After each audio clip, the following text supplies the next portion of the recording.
taate mee Yesuus Kiristoos eessatti abbaan isaaf ragaa ba'e barsanoo abbaan ragaa ba'e ati waaqa jeen jaabarti beesoon yaaqee nuti waan mul'ata Yohaannis nutti lallabinaa jedhan mul'ata isa Yohaannis xaafe jedhama mata duree waan abjuudhaa waan mul'ataati miti waan kallattii Yesuus Kiristoos biyya lafaa barsiise waan Maariyaamitti dhufe kallattii beena malee nuti Phaawulosii fi waan mul'ataa dhiisa mul'ata Yohaannis Yesuustu dubbate wallahi mul'ata Yohaannis Yesuustu dubbate tiyya no tiyya kan islaama tiyya kali Assalamualaikum warahmatullahi wabarakatuh. Waalaikumsalam warahmatullahi islama wallahi islama ni nanjatte bar akkana nanjatte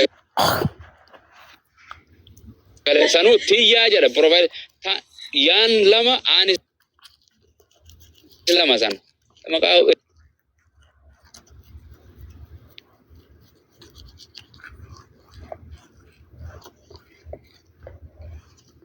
nanja tetan segan islamai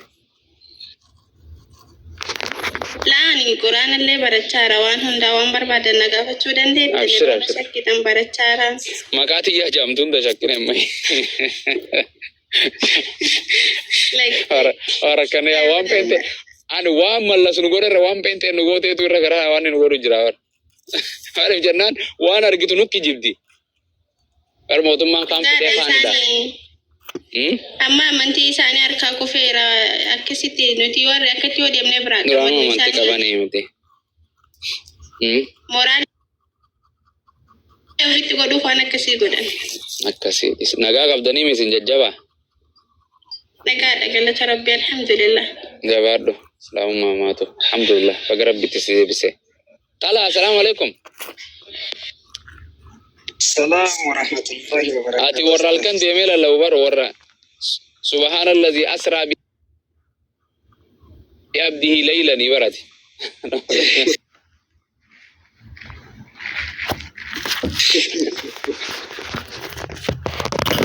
الكن ديمو وكتروان دي تونس الكن ياتي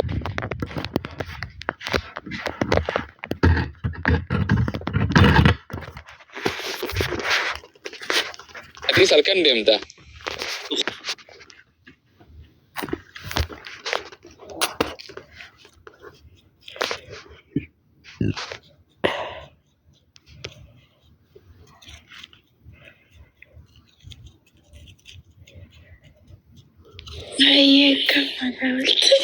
malah kan ibu ya madamin sendiri tuh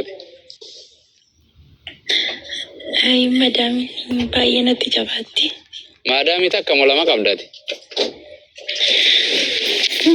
bayi kamu tak kuma kalau tak kasente bayi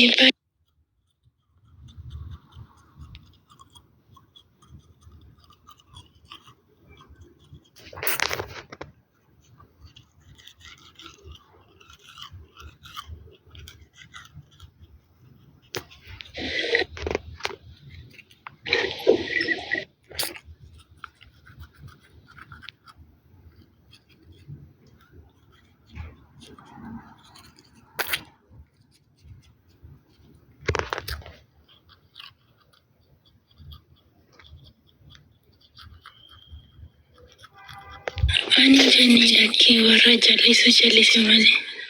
Akkas mee ati gaafa heerumte waaqa deessa moo nama deessa? Nama?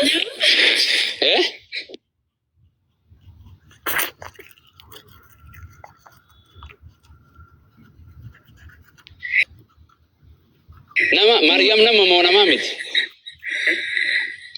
Nama ka? Nama deesse moo waaqa deesse re? Wallahi war.